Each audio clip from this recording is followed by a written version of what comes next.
Because Ju has a conversation, just so you understand what we're going to talk about here first, right? Which part it is. It's a conversation with the widow of Adriano da Nóbrega, Júlia Lotufo, who will be speaking, and she talks about having dinner at her house with Adriano and Queiroz. They were talking about the discussion about the rise, actually, right? They were discussing the political rise of the Bolsonaro family, when there was still a chance that Jair could become president. So we're going to listen to this part of her statement, and then we'll come back to talk about it and understand it better. Let's go. At the same time that Adriano was being hunted, the investigation into the embezzlement of public funds in Flávio's office at Alerji was also beginning. But months before all of this happened, Adriano had followed through Fabrício Queiroz the rise of the Bolsonaro clan. When the candidacy began, there was dinner at my house, there was lunch. Adriano had lunch with Queiroz, and he was talking about the bid was still in its early stages, just a plan at that point. And the two of them, I remember this like it was yesterday, both of them were like, damn, this is crazy. Will this work out? I'm talking about Bolsonaro for president. Then damn, I don't think so. It was something that nobody believed in. A few months later, everything changed. The $1 million transactions in Queiroz's account came to light, and even Adriano's mother started appearing on TV, involved in Flávio's public money embezzlement scheme. So Ju, for us to better understand this context, it's worth it for Ju to bring up the context of this conversation with Júlia Lotufo. Just so we can get everyone on the same page, this is the episode where Gabi and I worked a lot on the whole story of Flávio amid this defense of the crooked cops here, the killers. That's the most accurate way to refer to Adriano da Nóbrega. And I've interviewed Júlia Lotufo, who is Adriano's widow, several times since 2022. This is an excerpt from an interview where she recalled how close they were, right? I mean, Fabrício Queiroz, who is Bolsonaro's right-hand man of the whole clan, but especially Jair, and also Flávio. Up until yesterday, we have this to show you. Who was there? Fabrício Queiroz was there. And we can't say that Flávio is someone who doesn't acknowledge his relationships. Much less insensitive about ending his relationships in person, right? Like the situation with Daniel Forcario. But Flávio didn't just see Queiroz. Flávio hugged him. And then later, I think the production will show us this video. But this part here, look, the image of Queiroz and Flávio yesterday, Igor was sharing this with us. He noticed it earlier.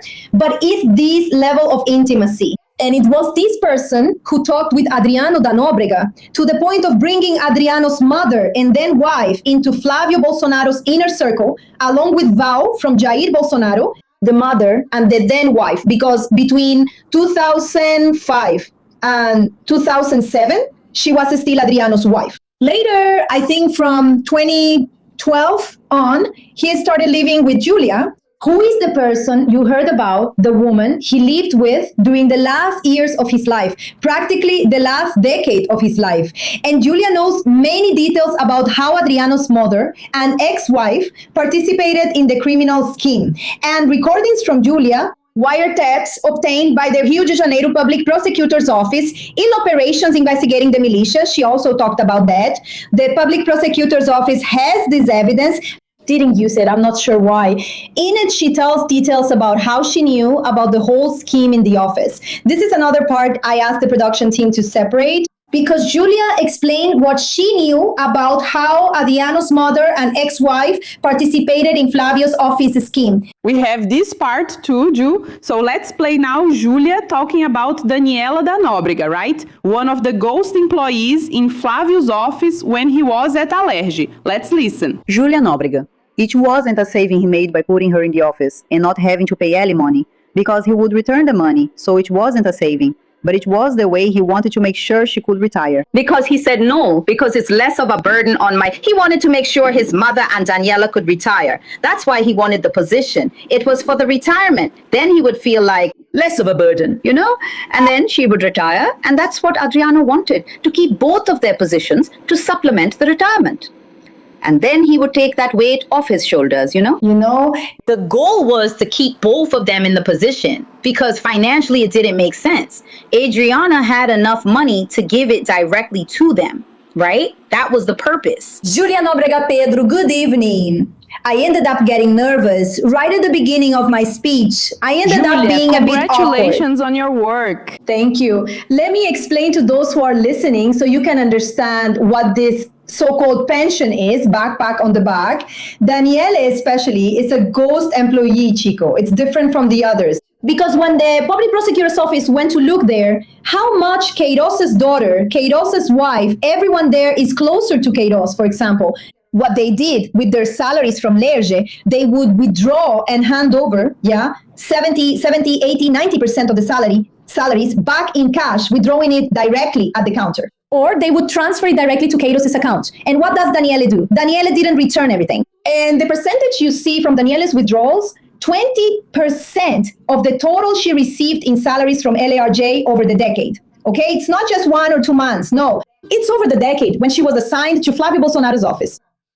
But the numbers don't add up like that, right, Chico, Pedro, right, Gavi? We saw that clearly when we were working on the script. If they didn't return the money, how would the scheme work? So they had to return the money. And how did they return this money? Adriano would deposit the money through his pizzerias to Fabrício Queiroz, or his mother would withdraw the money and deliver it. Because what did Adriano want? He wanted his ex-wife, his mother, to have a formal job.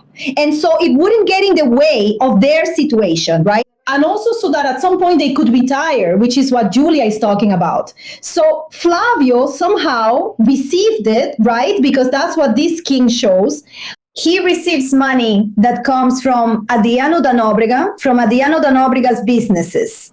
So, Chico, I'm going to, just for journalistic accuracy, I'll refrain from saying more for now, right? Who knows where Adriano da Nóbrega's money actually came from before it was kicked back? But for journalistic accuracy, you understand me, right? I'll say that the money came from Adriano's pizzerias, because what money went into the pizzeria, or why did that money go into Adriano's pizzeria? Then just Adriano's businesses, which already, which was it, right? Yeah. It was the crime ring, illegal gambling. So it was, the pizzeria is one of the businesses that Adriano da Nóbrega had. And that's where the money came from that Adriano would send back to Flávio Bolsonaro's scheme so that his wife would keep 80 directly, because part of the deal was to hand over almost everything. A ghost employee couldn't keep 80% of the salary. So it's like this, for me, it's one of the most disturbing pieces of information from Flávio's point of view. It's this money that comes through Adriano da Nóbrega. It's this relationship. I think all the other situations are serious criminal situations. It's very serious that it hasn't been punished. It's inexplicable that it hasn't been reopened in several aspects. But this is the thing that has often kept me up at night, this relationship. Because it's very serious to have a senator, now a candidate for president of the republic, who had this level of relationship with these people. Thank you. It's a simple calculation, right, Chico? Because if he was using this money, right, as Ju explained, right, where did the money from Adriano da Nóbrega come from? The crime ring anyway, illegal gambling, and so on. If he used it to contribute to the whole salary kickback scheme, what's the result of that calculation? Right?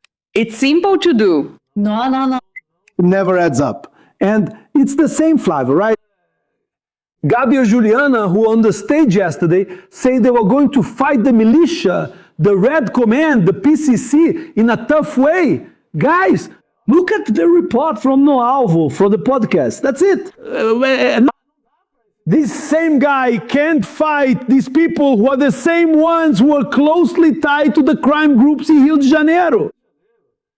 So it doesn't add up. It doesn't make sense if you pay attention. Second, you say, but this same Flávio, tied to Adriano da Nóbrega, who is now going to fight the militias, fight organized crime in Rio de Janeiro. So it works. It's not understandable for anyone, for any voter. Exactly, and everyone relies on the references they have, right? Lula said in his speech that he referred to the PT intellectuals. Workers, right? I forgot to mention Antônio Cândido, someone reminded me here, right? My fellow countryman from Poços de Caldas. The great Antônio Cândido, right? The other one refers to the references he has. His father, Bolsonaro himself, is his main reference, right? And Queiroz, who he's exchanging kisses with over there. And let's remember that he honored the head of the so-called crime office group, Adriano da Nóbrega.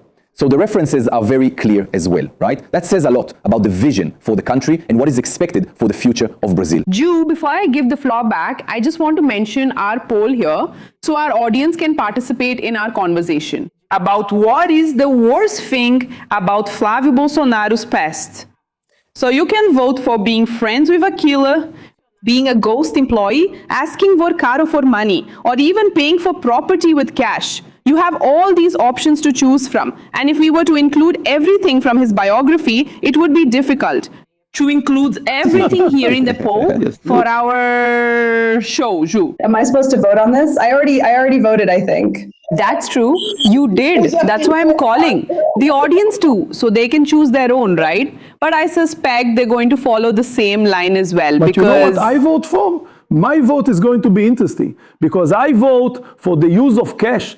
Yeah, to have a whole life with this method, which is to divert the whole story. And that's what Ju brings up in the book. In Jair's case, yeah, the idea of living your whole life with cash, with actual cash, to escape from any regulation, from any tax authority, from any inspection. Yeah, from the safe straight to buying properties and other shady deals.